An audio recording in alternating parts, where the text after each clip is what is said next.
So we have connected our initial height control sensor and our arc sensor at inputs number 6 and 7. If we go into the diagnostics window, we can see that the arc sensor is at input 6 and IHC sensor is at input 7. Now we can go into settings, configuration, hardware PLC, pins age, scroll down to input arc and input initial height control, and switch those to the sensor numbers that we have connected them to, 6 and 7. Then click Save All, Build All, and Send.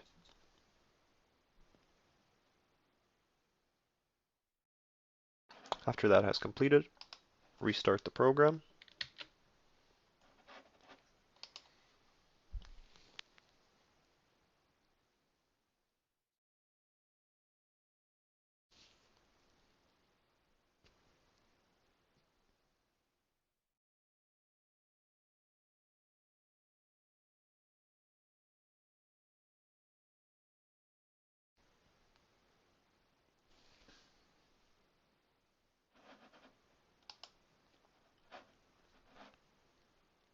Okay, we can go into the Plasma tab and check that our arc sensor and our IHC sensor are both functional.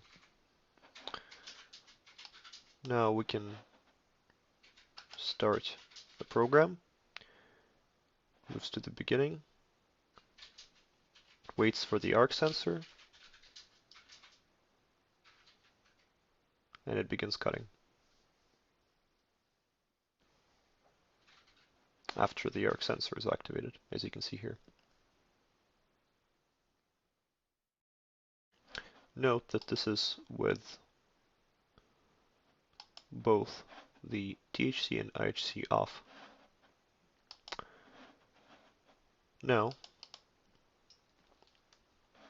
if we turn IHC on, load the program, right here somewhere,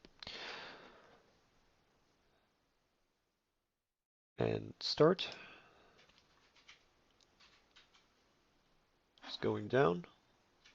It hits the IHC sensor, and here's the arc sensor, and it starts cutting.